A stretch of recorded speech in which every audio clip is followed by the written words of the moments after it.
and moves were made. Hands were shook, money exchanged hands, possibly drugs, but it was all good. It was all in the name of fantasy football. Ladies and gentlemen, welcome to the Dynasty. Like I said, we all see things differently. Put it on his shirt. I Yes, just they do. drank what tasted like a root beer, but now I'm feeling kind of tipsy. Judges? Yes. Judges? Yes. So, We're good like that. Ride that unicorn, my friend. I was really going to do an awful Mexican accent, but I realized how mad I'd be at someone else for doing that. So, hi. We all are very intrigued and very interested in what will happen this year.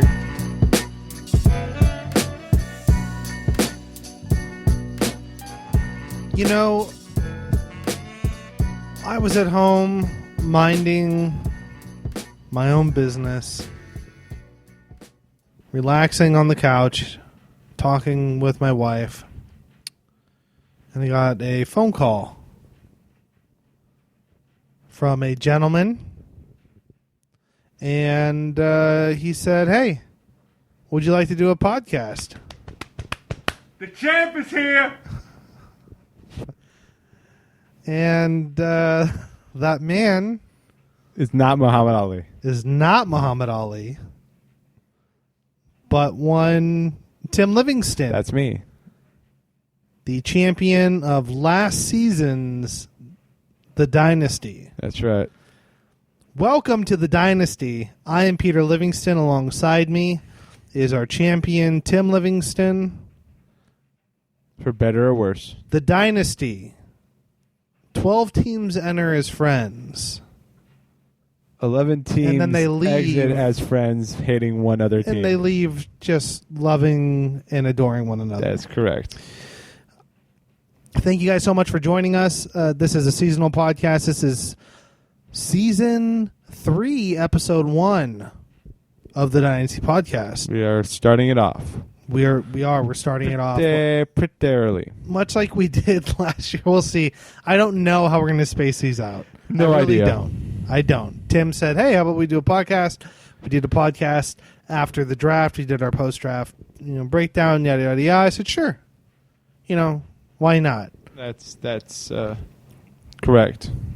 But Tim, thank you for joining me. This will not be the interview like we did in last season where I interviewed individuals from the Dynasty.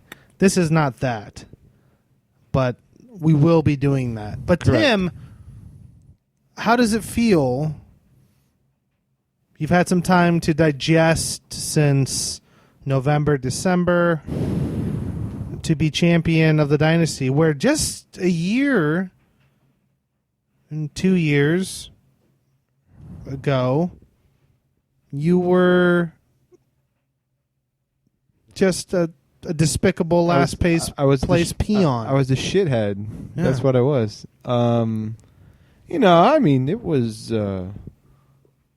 It was good. I enjoyed it. There was some controversy. I try to say that very like Controversy, yes. old Englishy. It's very controversial. Controversy. That was for Matt Hughes. Is there a U in the controversy? No. No. Okay. All right. Really, not like COU. Controversy. Anyway. But it was a good feeling. I had to ride my luck. I did ride my luck. My luck panned out for me. And here I am. Very happy with my performance. And ready to see if I can do a good job and defend my title. Still a few months off. Right now I'm sucking at fantasy baseball. So hopefully the fantasy football season is much nicer to me than baseball has been so far. This might be what gets the monkey off your back for fantasy baseball. It just You might. went on the podcast. Being on a fantasy football podcast. But thank you for making it on to episode 1, season 3 again. You can go on to iTunes or Podbean and look us up, The Dynasty. And hopefully you find us. I can't find us on iTunes. I'm sorry. I try finding us, like doing a search, just a general search, and I can't find us. So, I don't know. I'm doing something wrong, I think. But you can also find us on Podbean. All right? Look us up, The Dynasty. Share and tell your friends. But the NFL draft happened.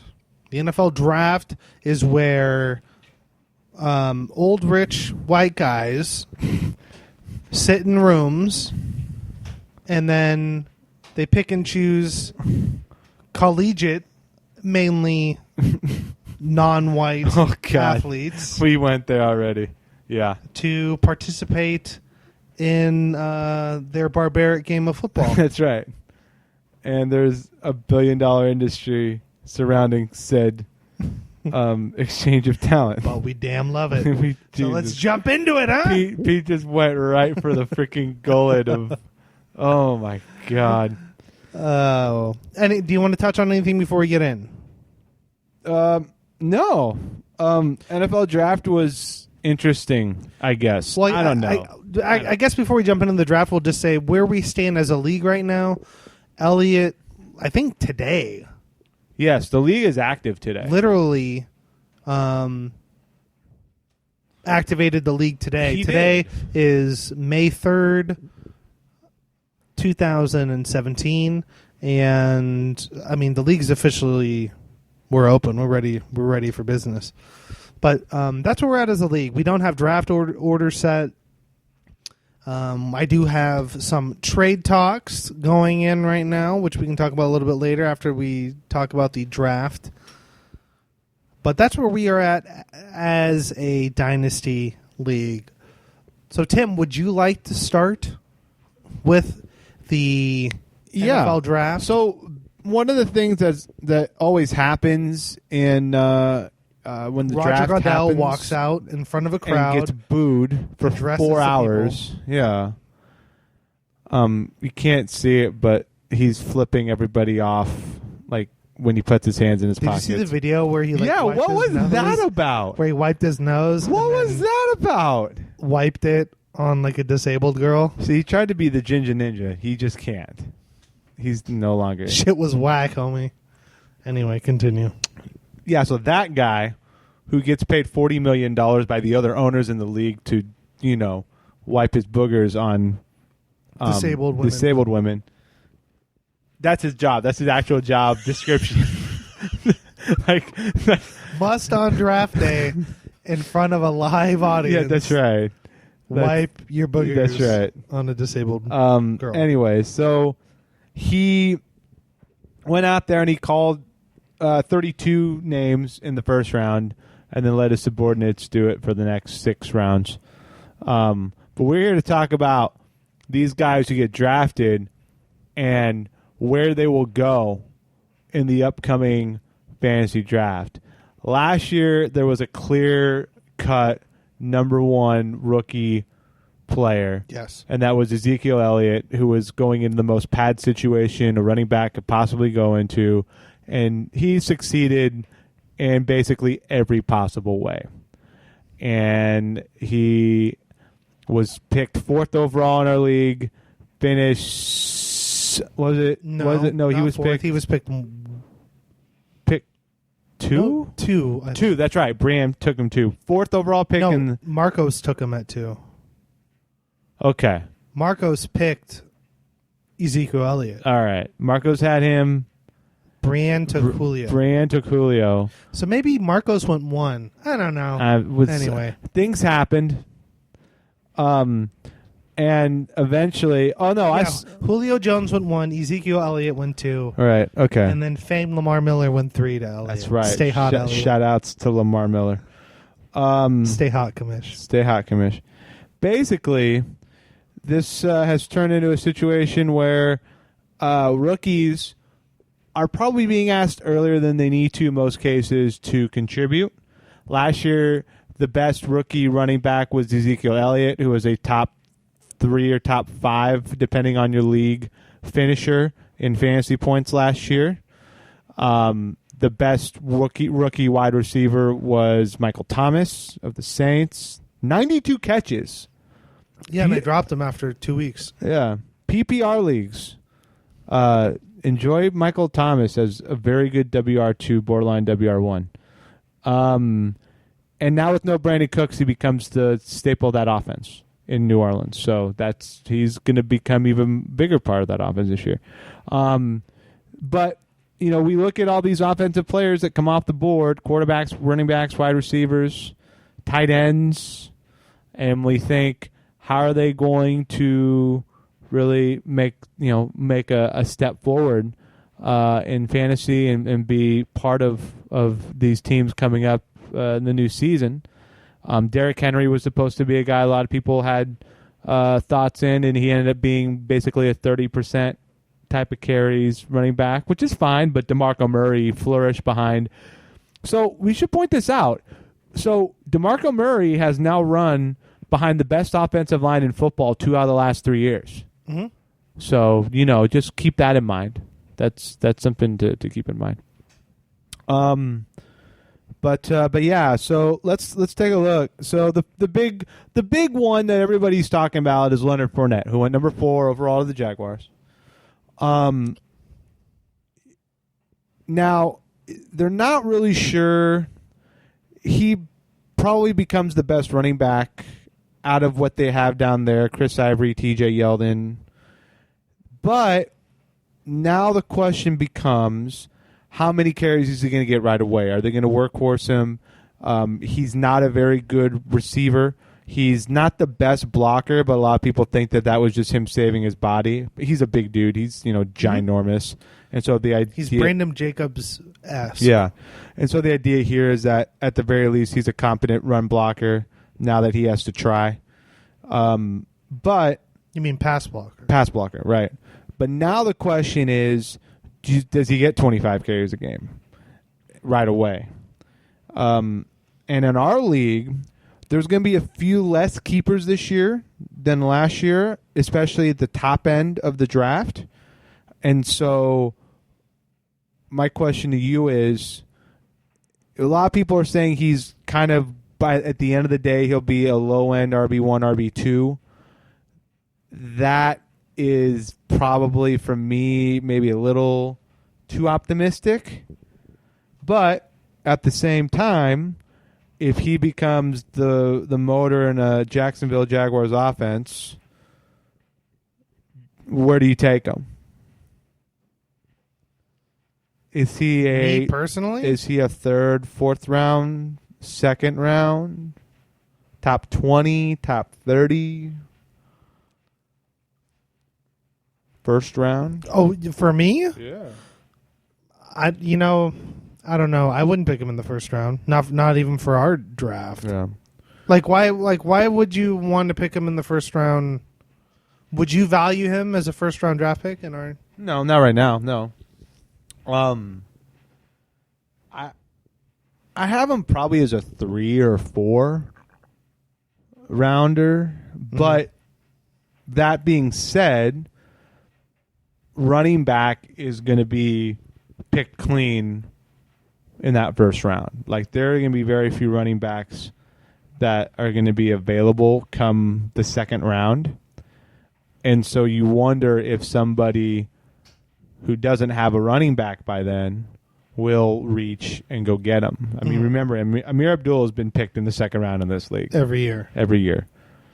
And so a guy like Fournette, who probably should be considered, right now at least, an RB2. And I say that only because the offensive line in Jacksonville is not great. And the pass game there, while Blake Bortles has definitely been getting himself some fantasy points, it's in garbage time. So that's not exactly the best scenario, right? You have a defense that's not good. You don't have the best offensive line. You're going to ask Leonard Fournette to run into an 8-man box all the time. But he's going to get the chance to do that a lot. And so how does that add up? And he becomes their goal line back, right? Mm-hmm. He obviously becomes the guy within the 10 that he's going to get the rock. So they're hoping. I mean, he will be that guy, right? But he seems to me to be a guy that I would say in this draft will go in the second round, but I think he'll be like a third. I think he's normally probably a third or fourth round guy, especially considering he's not going to catch the ball out the backfield. And it seems like a lot of offenses are trying He'll to have incorporate to. that. Yeah. I mean, but then there's T.J. Yeldon. That's the other thing is that there's a lot of weird situations. Like you had Minnesota that went and got a guy, but they also Dalvin brought in Cook. Latavius Murray, Right. And then you have New Orleans that drafted a guy and signed Adrian Peterson, Right. and you have Fournette going to Jacksonville with Chris Ivory, with T.J. Yeldon. T.J. Yeldon now in his second year. Right. And it's just like there's a lot of situations like that around the league, and it's just like, Well, the copycat league, right? So Mike Shanahan really had a true two-back offense, or Kyle Shanahan, pardon me, had a true two-back offense, and it worked out. Redskins too went and got a guy. I think they got rid of Matt Jones, but now they have Fat Rob, and they drafted a guy in like the third round. Right. So it's like, but so here's the question then: do you value Dalvin Cook more than Leonard Fournette right now? Dalvin Cook went to Minnesota. Right.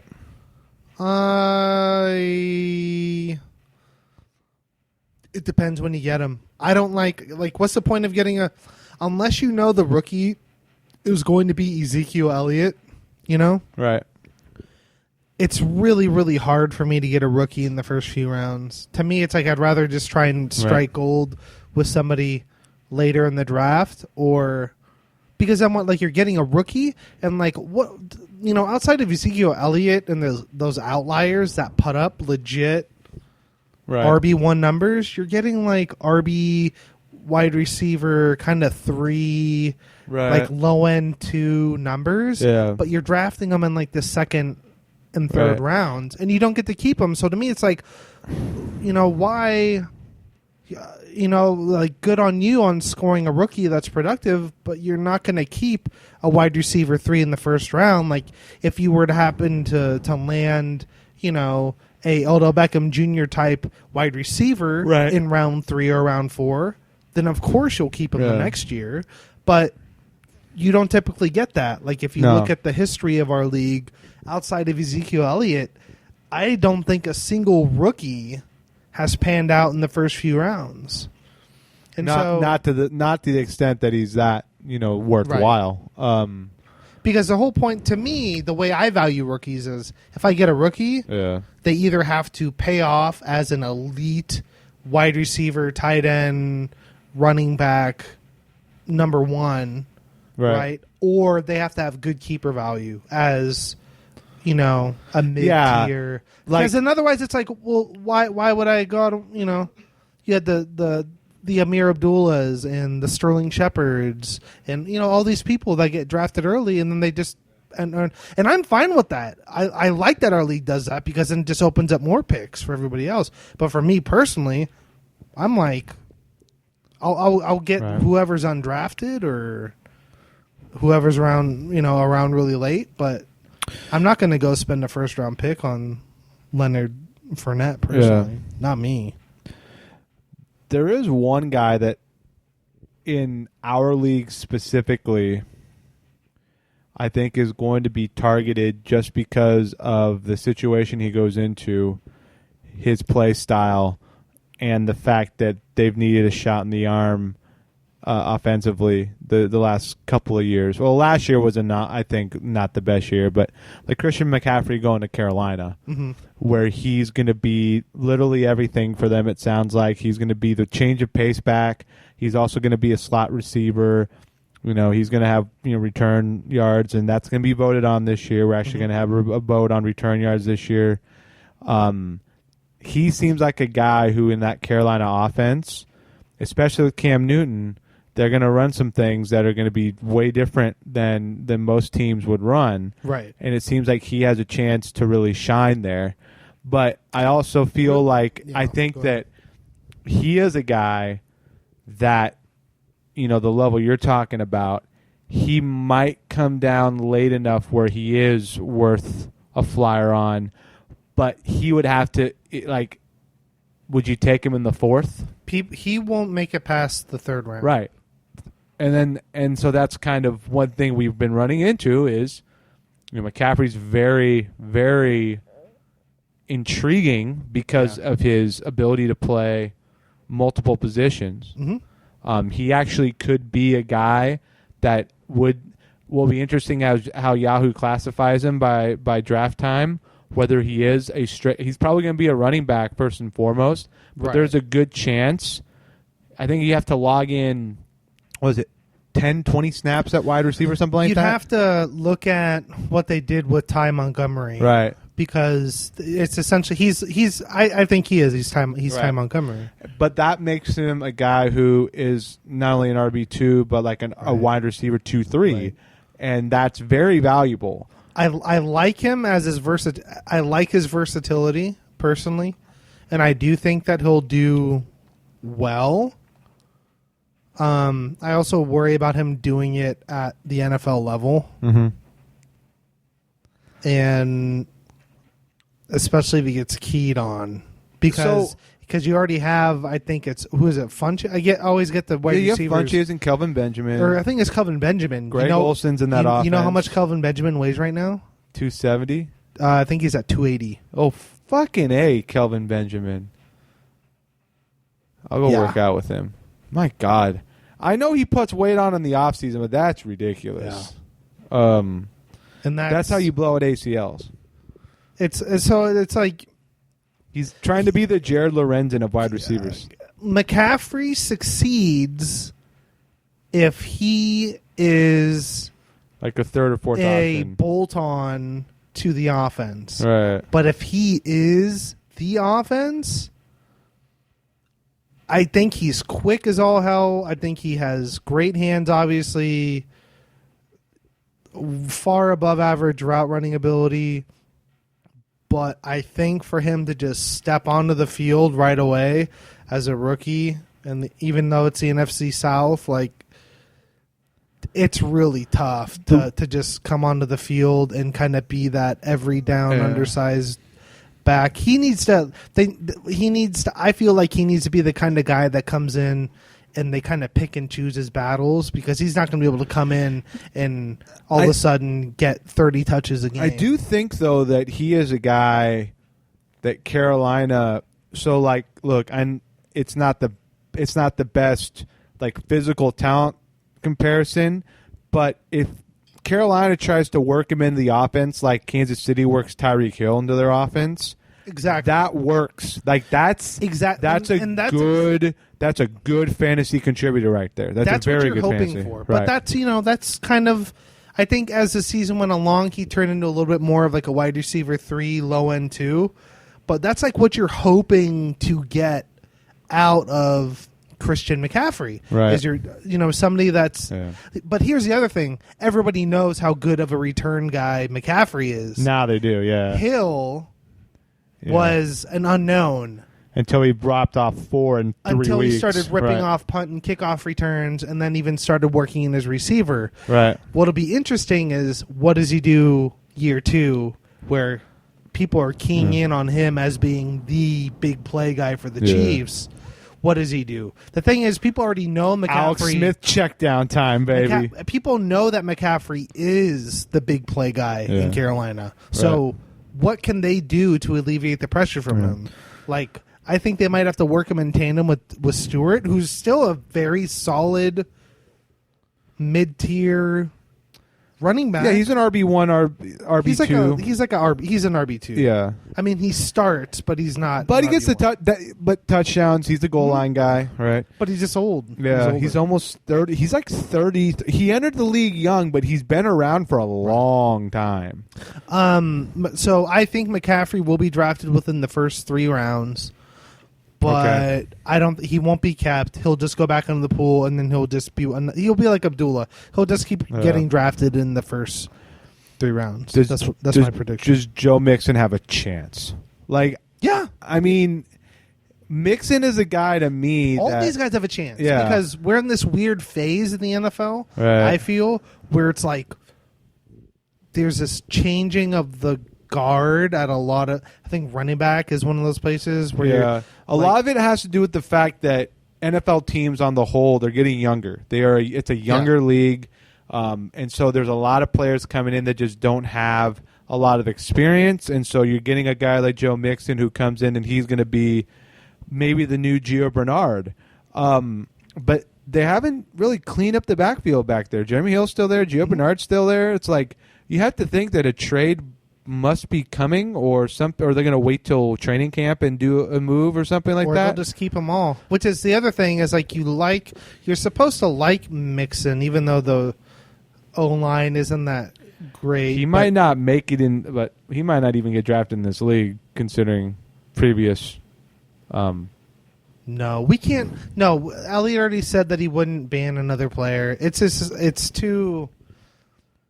Because you could pick and choose, so many players that do stuff, and we had the Adrian Peterson thing, and I get that, but we can't just keep eliminating. Yeah.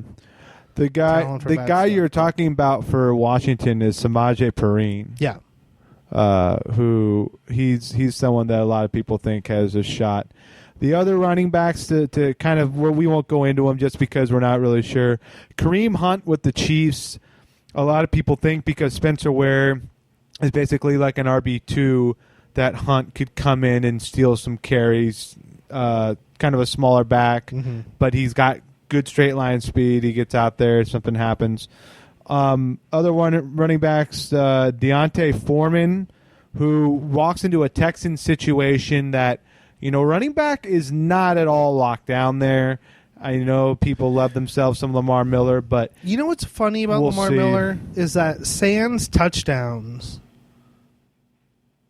he's deceptively solid. But where he's been getting drafted in our league, he does get overdrafted. Like he's been like a top 6 pick the past few years. But when you look at his stats, he's like 1,000-yard rusher, and he gets a couple 100 yards receiving. Right. Like, that's really, really good. He doesn't get the touchdowns, but I think part of that was just because their offense was so horrible. Yeah, we'll get to quarterbacks in a minute. Yeah. Anyway, there's a lot of opportunities, I think, for rookie running backs. James Conner in Pittsburgh is one to keep an eye on. He's the guy who now becomes the handcuff for Le'Veon Bell. And then Alvin Kamara, who you're talking about with the Saints, all of a sudden he becomes an intriguing guy behind Ingram and Peterson as a guy to fill in just in case one of those guys who tend to get hurt ends up getting hurt. Now, quarterback becomes pretty intriguing right away because Deshaun Watson is with the Houston Texans.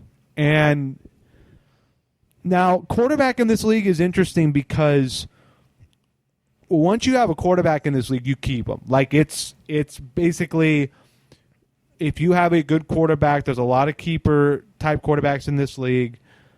So you go out and you get a quarterback, it's one of the big ones like your Aaron Rodgers, right? But once you have a quarterback, you're pretty much set. And so one of the things about having like a backup quarterback in this league is that you really don't have them rostered too much. And so basically people use that 15th roster spot as a cycle where they get a bye week quarterback in there. And that's really what it is.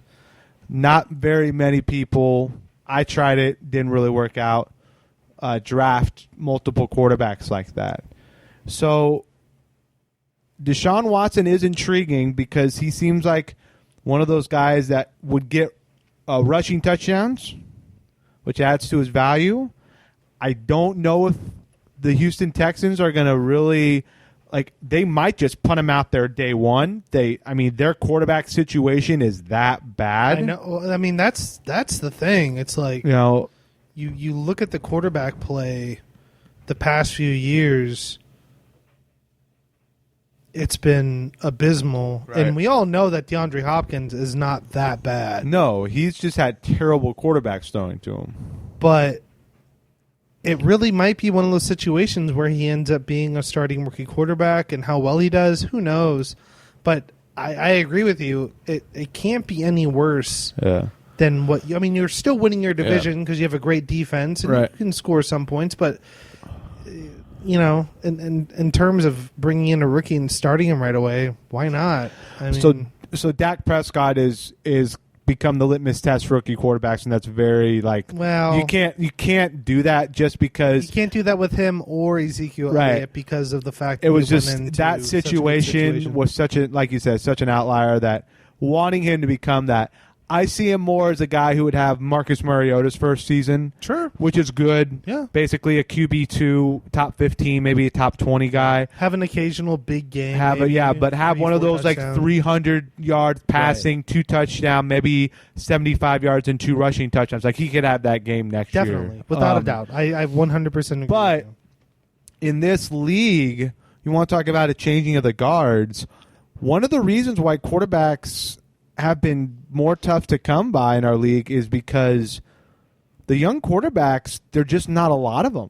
There's just not a lot of guys who make an impact right out the gates. Now, it took Mariota an extra year, right? Mm-hmm. Dak Prescott was put into the best possible situation. Right. Russell Wilson, it's like one a year, basically. And the idea here is Deshaun Watson's the guy this year. But I don't think he becomes fantasy relevant in his first year. No, he's a spot. I view him as like a spot start guy. Yeah. Like he's the kind of guy, he'll be on the waivers. Yeah. Carson Wentz was that way. Jameis Winston was somebody just because we thought, he kind of played his way into contention as a QB1 last year. Pardon me, but he was on the lower end of the spectrum. Yeah. So I could see somebody taking him as a late round flyer because they're set at quarterback this year. That's really about it. But even then, like I said, this league you don't really roster 2 quarterbacks. You just don't. And so unless you're thinking of the future. Right. If that far ahead. So, but yeah, like Carson Wentz won't get drafted this year. Jameis Winston will get probably drafted, but again, you have to think. You have to look at the top 12 quarterbacks. Right. If you are not a top 12 quarterback, I think there will be a couple teams that will pick up a good backup quarterback, a good backup, right, guy to sit on their bench, and there's nothing wrong with that. But yeah, for the most part, I think the idea is if you're not a top 12 guy, if you're not a top 12 guy, don't really want to go out of my way to roster you. Right. So the other question now becomes, especially in a dynasty, right? Like Marcos getting Mariota and keeping him, I think is great because every year he's been getting better. And third-year breakout. You ready for that third-year Mariota breakout? Good. He could have a very solid year. Okay. Let's go to wide receiver. So wide receiver becomes interesting. Last year we talked about the big breakout rookie wide receiver was Michael Thomas. But this year, wide receiver got taken high in the draft. Wide receiver was a focus in this draft. The big name that went off the board to the Titans was Corey Davis, the Western Michigan star, who had an ankle injury, but the Titans were still like, nah, we want you to be a target for Mariota. Now, he's probably the biggest name, but if you think about some of the other wide receivers, you have Zay Jones, the Bills, but John Ross. Well, in the first round, you had Corey Davis. Went to Tennessee. Right. Mike Williams went to the Chargers. Right. John Ross went to the Bengals. Mm-hmm. Also, that might have been it for the first round. But they all got taken high. They were all targeted draft picks high up in the draft. And so Davis becomes a guy that a lot of people think that when it's all said and done, if him and Mariota get on the same page, he's an easy WR1. He'll be a guy because of his speed, because of his hands, that he could be a WR1. Probably not this year, but as early as next year. That's what they're thinking there. Just because he was the best athlete in the draft. Again, it always comes down to... Well, the knock on him was that he wasn't at a big... Right, he went to school, Western Michigan, right. Which I don't really care about that personally. I always think if you can play football, you can play football no matter where you're at. But, again, it comes down to people being excited about him. Like Elliott was excited about the Titans... Not Tajay Sharp. I think it was Tajay Sharp, wide receiver. Yeah, that I drafted. Yeah, he's the Yeah, you know, the Titans have a very good offense. Or, you know, they have a good offense. Yeah, they're balanced. You know, it just depends on what you value him being as a rookie. You know, like when you're getting somebody around 3, are you hoping to land a good, productive rookie like Corey Davis at wide receiver, right? That, you know, might put up 800 or 900 yards and 6 touchdowns. Yeah. But you get him in round 3, like, are you going to keep him in round 1 next year? So, like, if you're getting wide receiver 3 talent in round 3, like, would you be happy with that if you are? Well, like Corey Coleman won the 6th round last year. Yes. What was his stat line? Do you know? Not good. You know, he got hurt, of course, and that really kind of snake bit him after that really big week he had. Right. Cleveland should be better. Shrug emoji. They're trying. But but like Michael Thomas walked a gift horse in the mouth. He was part of a high target offense. He became the possession guy on that team, and he got red zone looks, and he became a WR2. But like you look at a guy like Williams who goes into the Chargers, they have a lot of talent. They have wide receivers, wide receivers, tight ends, running backs. A lot of them have gotten hurt, and so. How does he fit in there? Is he depth? Is he a guy that takes? He's like I think he'll Keenan play. Allen, Brandon Inman, like those guys, you know, or Dontrell Inman. Sorry, like Antonio Gates is there still, and then what's his name? The rookie, Hunter Henry played well. It's a lot of mouths to feed. So it's like, what piece of the pie is he going to get?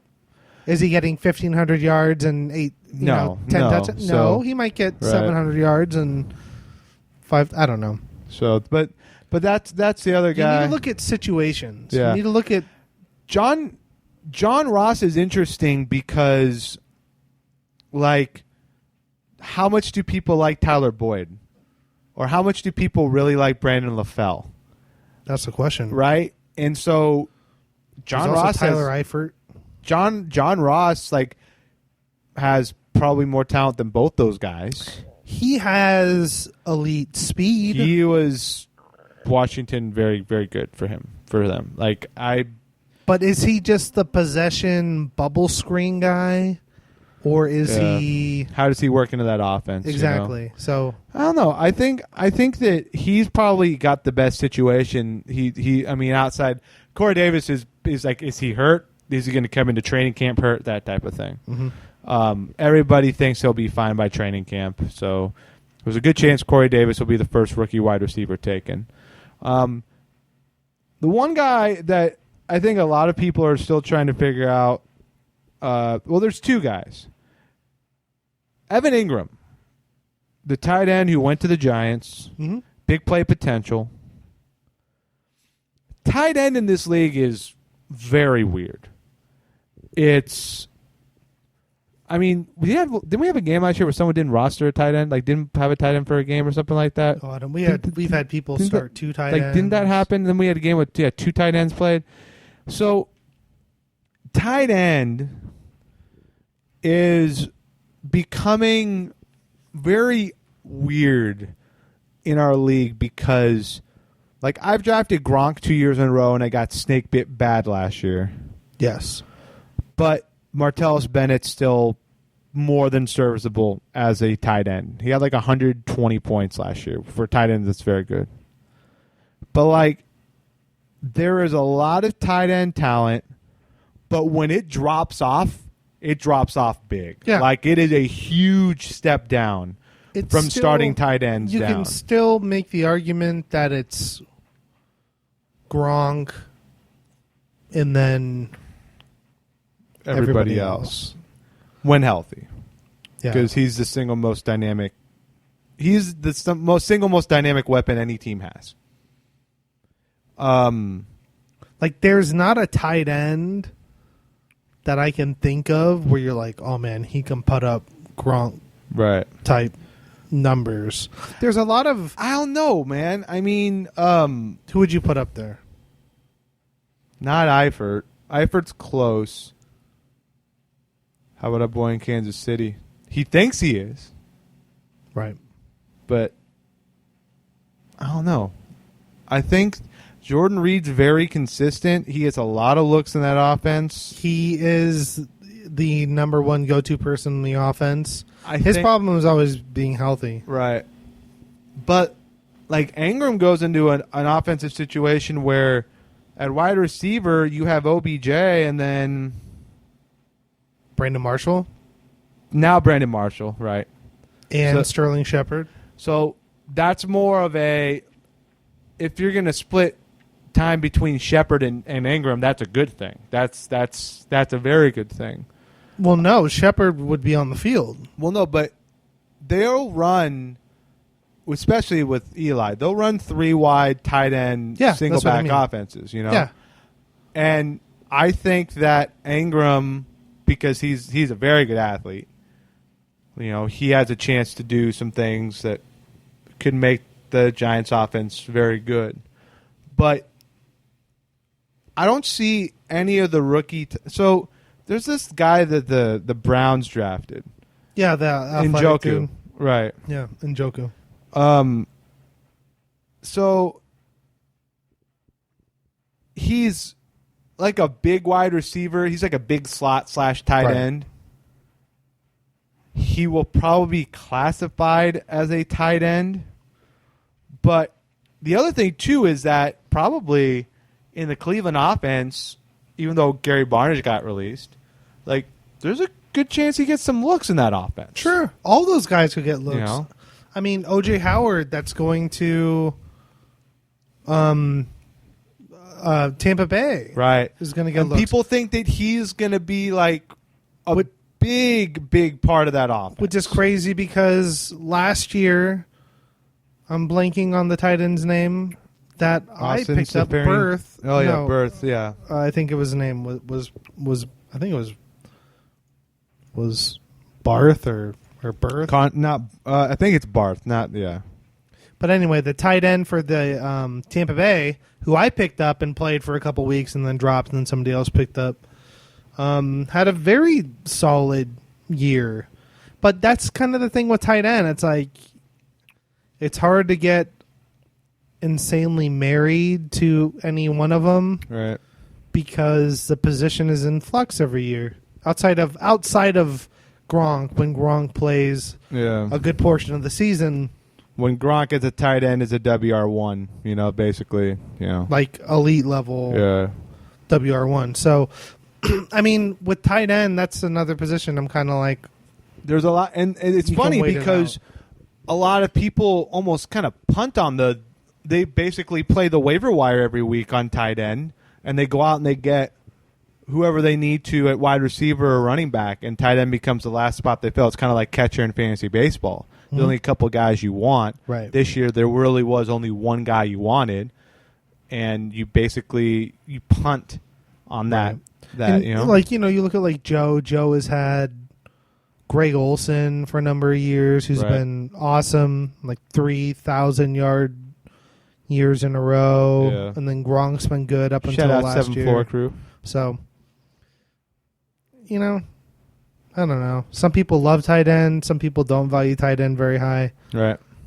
I can take it or leave it with tight end because I think it's kind of like quarterback. I think you can kind of go out on the waiver wire and snag one up for a week and get a good performance out of them. So, kind of bottom line with all this, the running backs are going to be heavily targeted. We'll probably go a couple rounds too early just because. I think they will. I think that you're going to see Corey Davis in kind of the Corey Coleman slot, like he'll be a 6th or 7th round pick, I'm guessing, because there's probably going to be a good chance he'll be the WR1 in that offense. Right. And then guys that we think are interesting, like DJ Howard is interesting in Tampa Bay. Mike Williams because of his talent, but he's also going to a bad situation. So, but John Ross is somebody that we're still trying to figure out. Like, if he becomes the number 3 there, he's probably a WR3, which would be in this league probably like a 7th or an 8th rounder. It depends. Probably. Like if you look at, it's like what I talked about before. Like you look at where people were drafted last year. Like Ezekiel Elliott was the number 2 pick overall, and it's like, sure, totally. Like I thought he would go early 2nd, but he went 1st round. Yeah. And it's like, sure. I think Amari Cooper was drafted in the first 2 or 3 rounds last year and the year before. Yeah. Like, would you think of him as like a 2nd round talent kind of guy? He's like, I don't think he's broken 1,000 yards. In this, like Michael Crabtree's outperformed him. Yes, he has. Like when you look at value, you can get Mike Crabtree in like the 9th or 10th. Very, very happy with that. Or get Amari Cooper in the 2nd. Like that's what you got to look at. You're like, why? Like, are you going to get what you're expecting to get out of a 2nd round? Yeah, no. My Mike Crabtree pickup for basically a 5th rounder last year, I was very, very happy with. Right, Amir Abdullah again picked in the 2nd round. Right, so had a decent start and then got hurt and hurt his foot and was kind of hit or miss. But Michael Crabtree was drafted in the 3rd round. Right. Melvin Gordon was drafted in the 3rd round. He'll be a 1st round keeper this year. Right. But Sterling Shepard drafted in the 3rd round last year. Yeah. Like, so you're looking at rounds 3 and 4. And when you see some of these people going, it's like, and you get a rookie. Just for me personally, it's just why. Like, they have to be elite level if you are going to be keeping them in round 2, in round 1. Right. But I'm fine with people picking them. That's just me personally. I'm like, if I'm not getting good value out of a rookie, then I'm not going to be picking them early. So they need to be alpha dog status for me to get them in those first few rounds.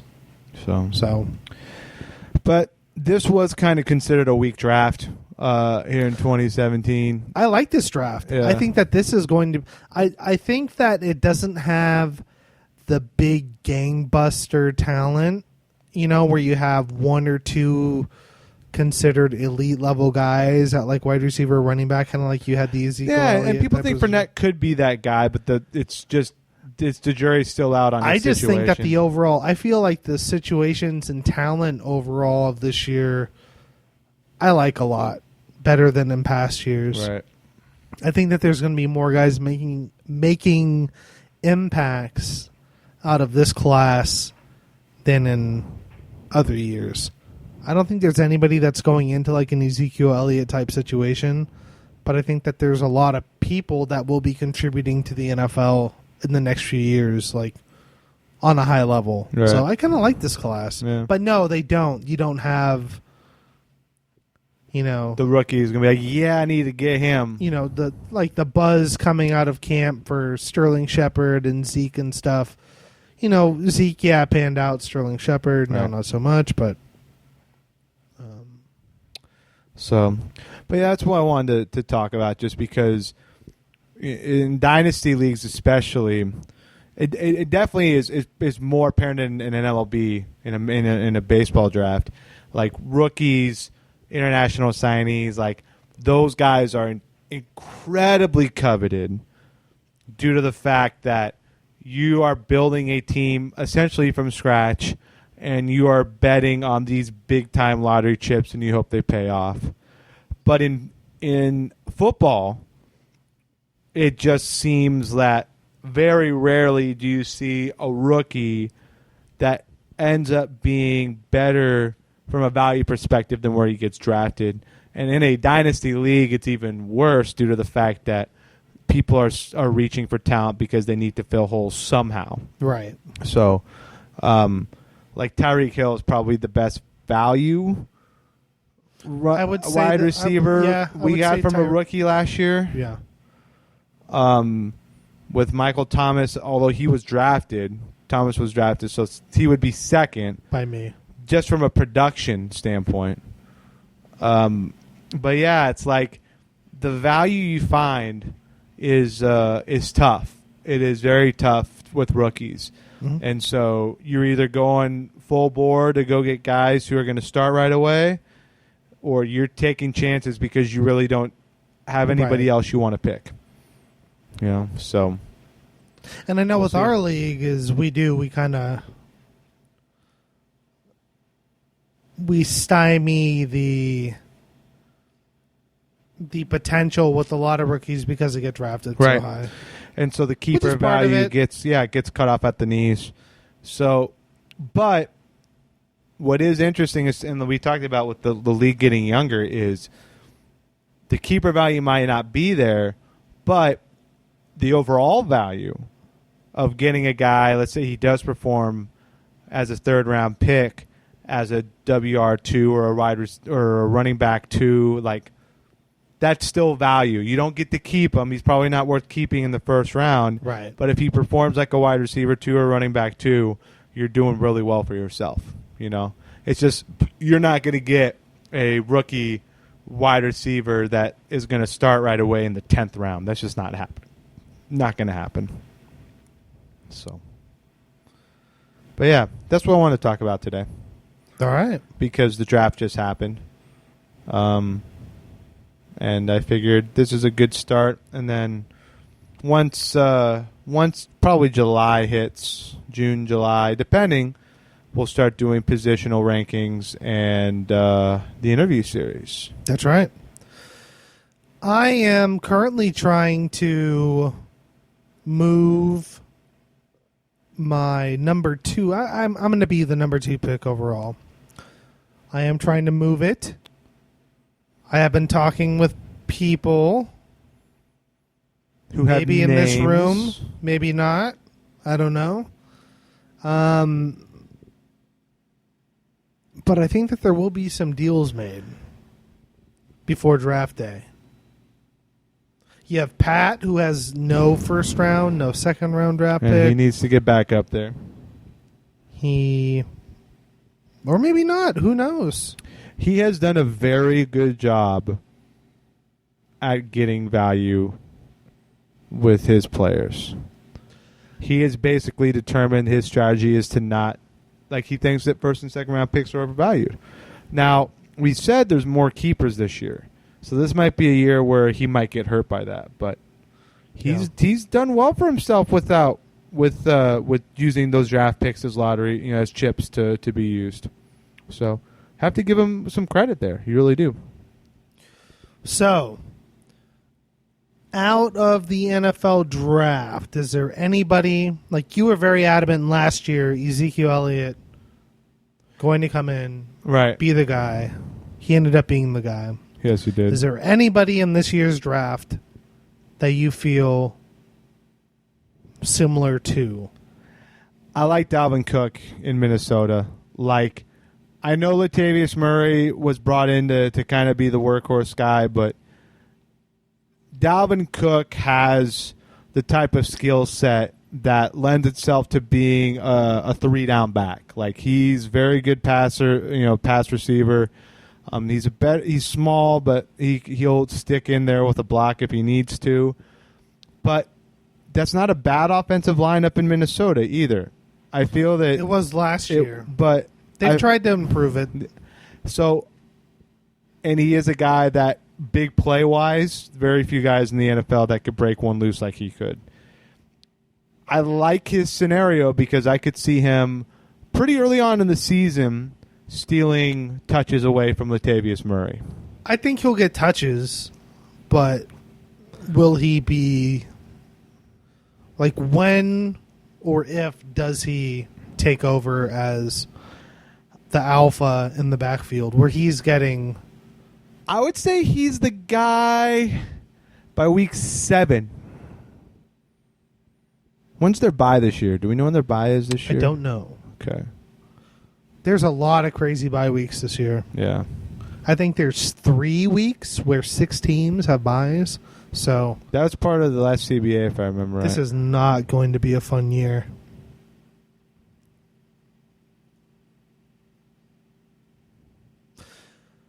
So anything else?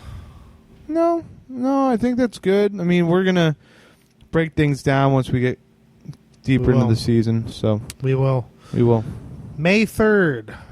We're starting up again. That's right. Season number 4. Here I am with the champion of last year. Yeah. I will have to get the president. The president. We might even have like a ceremony because we have a new president this year. We might need to have him like put a hand on not the Bible, but we'll come up with something. Like football perspective. Yeah, like we'll get football prospectus or pro football fantasy focus, Yeah, something yeah, like yeah, that. yeah. You know, maybe the Bill Walsh book. Probably the Bill Walsh book. I think the good Bill one. Walsh book is a It's a good good one. So Real quick, over under on not wide receivers, on rookies drafted in the first 4 rounds. I'll put it at 3.5. Fournette, Davis, If you lose, you have to do a drink. Cook. And if you get it right, I have to do a drink. Damn. 5. 4. 3. 4. I'm gonna say 2. over. I think McCaffrey, Cook. I'm basically thinking Corey Davis gets taken in the first 4 rounds. Okay. That's my thing. McCaffrey, Cook, and Fournette are all like locks. McCaffrey and Fournette, I think, is for show. I think Cook gets drafted. I think he gets drafted. Okay. I'm pretty sure about that. Because In the first 4 rounds? yeah, I think so. Okay. All right, everybody. Thank you so much for listening. This is season 3 of The Dynasty. And I am Peter Livingston. You can follow me on Twitter at Peter Livingston. You can follow Tim at Mr. Tim Livingston. We really appreciate you. We do. We hope that And- you are ready for some fantasy football. And I hope that you are ready to go 0-2 against me. Damn it. Again. Can we not talk about that? Oh. That's one thing I didn't want to bring up in this podcast. I'm like 0 for life against you. It's really not good. You and Elliot, I Yeah. own you. You do.